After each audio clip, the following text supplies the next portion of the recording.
पहली बात तो यह है कांग्रेस बहुत अच्छे से चुनाव लड़ रही है। उसका कारण है कि यहां कांग्रेस ने आम जनता के जो मुद्दे हैं उसको उन्होंने टच किया है।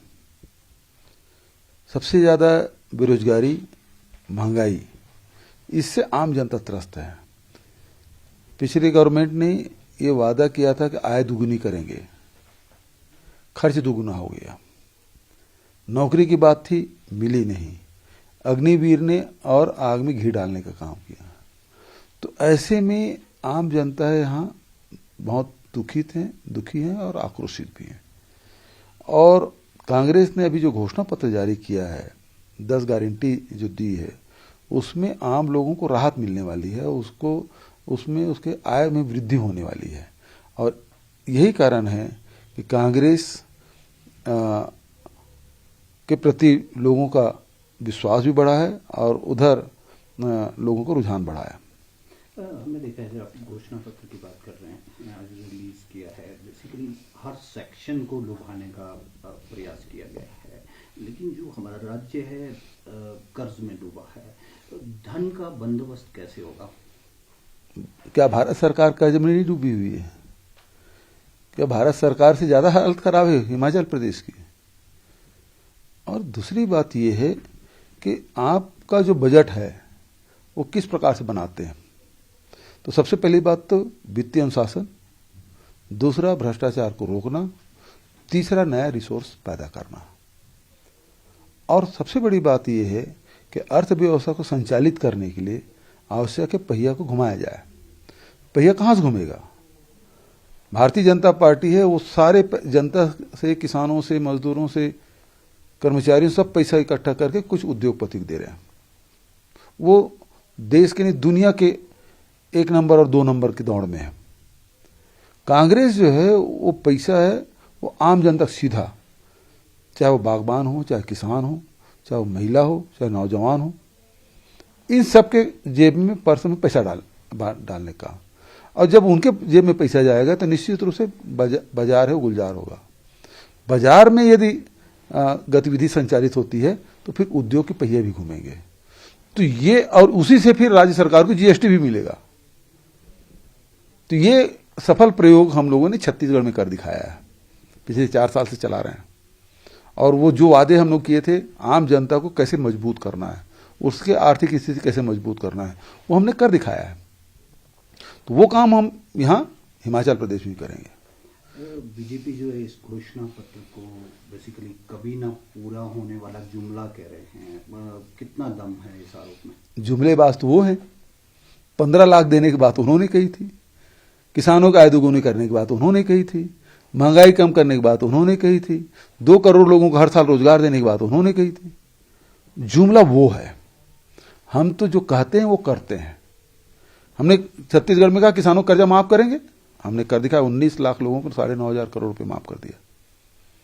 हमने वहां 2500 रुपए क्विंटल में धान खरीदी का फैसला लिया, वो हम कर दिखाए, पिछले 4 साल से दे रहे हैं।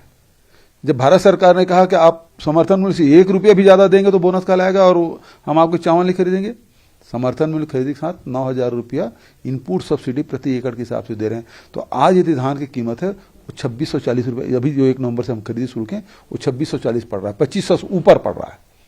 बिजली बिल 400 यूनिट तक आधा देने की बात है, जिसको ये रेवड़ी कहते हैं, हम उसको दे रहे हैं।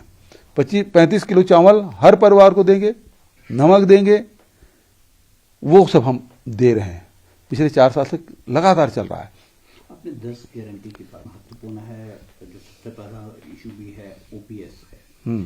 जो भारतीय जनता पार्टी आजकल चुनाव कैंपेन में कह रही है ये सेंटर के बिना संभव नहीं है, ये क्लेमिंग इसको सिर्फ हम दे सकते हैं। आपका काउंटर क्या है? सबसे पहली बात यह है कि ये जो हमको सेंट्रल के कर्मचारी अधिकारी के ओपीएस लागू करने की बात तो नहीं कही, राज्य के सरकारी कर्मचारी अधिकारियों के ओपीएस लागू करने की बात कही। जो आप एनपीएस में जो पैसा जमा है, मैं छत्तीसगढ़ की बात करूं, 17,000 करोड़ रुपए जमा है, तो कहां किसका पैसा है? कर्मचारियों का, राज्य सरकार का है। तो पैसा तो हमारा है, वो थोड़ा दिन रोक सकते हैं, ज्यादा दिन तक नहीं, उससे ज्यादा वो नहीं कर सकते। वो पैसा कर्मचारियों के भविष्य के लिए है वो उसको मिलेगा। वो जिस दिन कर्मचारी चाहे उस निकाल के कार्पस फंड हम स्टेट में बनाएंगे, वहां जमा हो जाएगा। वो कैसे रोक सकता है? हम लीगल एडवाइस भी ले रहे हैं और साथ ही भारत सरकार को पत्र भी लिख रहे हैं, तो इसको रोक नहीं सकते वो। अगर कांग्रेस पार्टी की बात करें, हिमाचल प्रदेश में जो कांग्रेस पार्टी की सबसे बड़ी कमी है, जो उम्मीदवार हैं उनके पास धन का अभाव है। अगर हम बीजेपी की बात करें तो वो धन से लबालब है। इस मनी पावर का क्या विकल्प है आपके पास?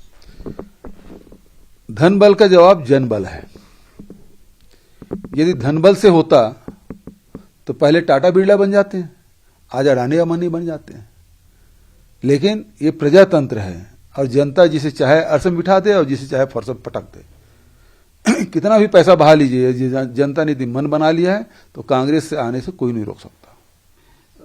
हम जिस भी कांग्रेस लीडर से बात करते हैं, आपसे भी कर रहे हैं, क्या वजह है कि कांग्रेस पार्टी जीत को लेकर इतनी ओवर कॉन्फिडेंट है? ओवर कॉन्फिडेंट तो नहीं है, एक विश्वास है जो जनता के नजरों में दिखाई देती है। और भारतीय जनता पार्टी 5 साल की सरकार के नाकामी से जनता नाखुश भी है और उम्मीद है कांग्रेस से, क्योंकि कांग्रेस जो कहती है वो करती है। और इसलिए हमारा ये विश्वास इसलिए बढ़ा है, जो आत्मविश्वास है। देश के कुछ राज्यों में कांग्रेस पार्टी मेजॉरिटी लेने के बावजूद भी सरकार नहीं बना पाई। भारतीय जनता पार्टी क्लेम कर रही है, दावे कर रही है हम सरकार बनाएंगे। कांग्रेस का जो पोस्ट इलेक्शन रिजल्ट है उसका प्लान क्या है? देखिए, भारतीय जनता पार्टी को प्रजातंत्र में विश्वास नहीं है, इसलिए खरीद फरोख्त करती है। आम जनता को सुविधा दे नहीं पा रहे हैं, ये विधायक खरीदते हैं। अभी जिस प्रकार से तेलंगाना में एक वीडियो जारी हुआ है, जिस प्रकार से झारखंड में ये लोग कर रहे हैं, तो ये प्रजातंत्र को कमजोर करने का काम है। जनता चुनती है, उसका सम्मान करना चाहिए। और मैं समझता हूं कि हिमाचल में यदि इस प्रकार से गलती करेंगे, हिमाचल की जनता कभी बर्दाश्त नहीं करेगी। आज प्रधानमंत्री नरेंद्र मोदी हिमाचल में थे, उन्होंने कांग्रेस को राष्ट्र विरोधी कहा है, राष्ट्रीय सुरक्षा के विरोधी है। कहते हैं कि जो हमारा we are for the mission but Congress is for commission. आप किस तरह से? कमीशन की सरकार तो हिमाचल में चल रही है, पुलिस भर्ती तक में कमीशन ले ली है।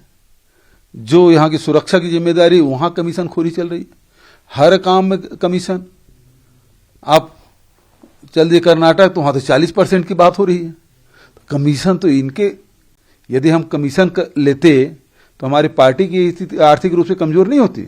हम तो जनता के लिए और जनता के साथ मिलकर लड़ाई लड़ते हैं, इसलिए इसकी चिंता नहीं करते। और जहां तक राष्ट्र विरोधी की बात, कांग्रेस पार्टी ने हमेशा देश को सर्वोपरि माना है। देश के एकता अखंडता के लिए अपने प्राणों के आहुति भी दी और जाननेछार भी किए। और ऐसे अनेक उदाहरण कांग्रेस पार्टी दे सकती है। भारतीय जनता पार्टी एक भी उदाहरण दे कि देश के एकता और अखंडता के लिए किसी भारतीय जनता पार्टी के नेता ने अपने नाखून भी कटाया हो।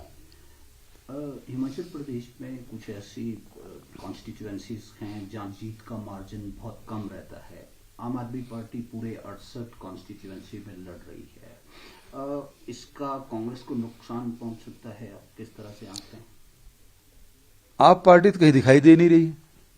पहले तैयारी किए थे, लेकिन वो अपने बोरिया बिस्तर समेट के सीधा गुजरात चले गए हैं, अब वही लड़ती दिखाई दे रहे हैं। तो इसका कोई फर्क नहीं पड़ेगा, यहाँ लड़ाई सीधा कांग्रेस और भारतीय जनता पार्टी के बीच में है। आखिर में फिर से उसी सवाल पे आऊंगा, जो अगर कांग्रेस पार्टी जीतती है, जीतने की रादर गारंटी कर रही है, इसमें क्या विश्वास है कि जो कांग्रेस का जो कुनबा है वो बिखरे ना? देखिए, ये लोग तो इससे पहले भी प्रयास कर लिए हिमाचल में, कितनी सफलता मिली है। और ये जब कह रहे हैं कि भले हम बहुमत में ना आए लेकिन सरकार हमारी बनेगी, इसका मतलब ये है वो पहले ही हार मान चुके हैं। और दूसरी बात ये है, कांग्रेस के जो कार्यकर्ता हैं, कांग्रेस के प्रत्याशी हैं, वो बिकाऊ नहीं हैं, टिकाऊ हैं।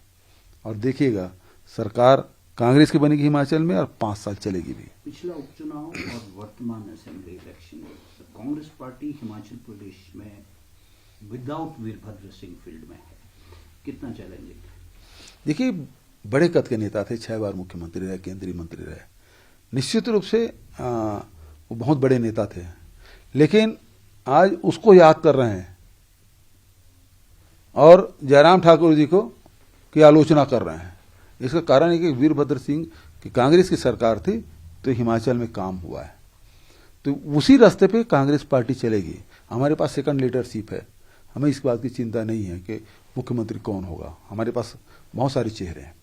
सोशल मीडिया में अलग तरह के कमेंट्स हैं, एक पोस्टर वॉर भी शुरू हुआ है, एक जायब के तौर पे कि जयराम ठाकुर की ओथ सेरेमनी में आ रही है कांग्रेस, क्या कमेंट है? इसका मतलब यही है कि जयराम ठाकुर जी और भारतीय जनता पार्टी के लोग हार मान चुके हैं।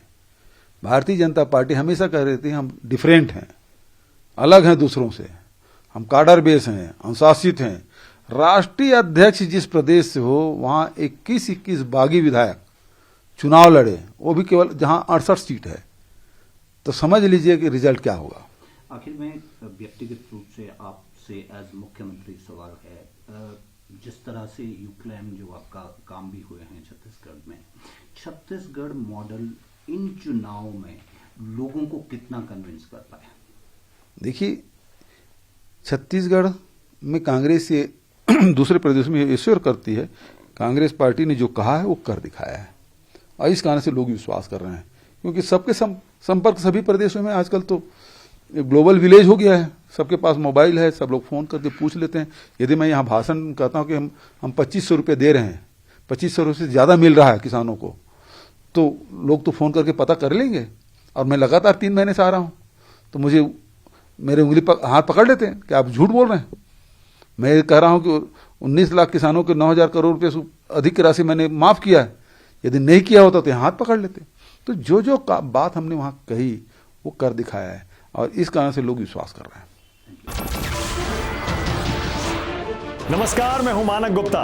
अगर आपको हमारा ये वीडियो पसंद आया हो तो इसे लाइक और शेयर जरूर करें और हाँ, हमें सब्सक्राइब और फॉलो करना ना भूलें ताकि आप देश और दुनिया की कोई खबर मिस ना करें। तो जुड़े रहिए हमारे साथ और देखते रहिए News 24।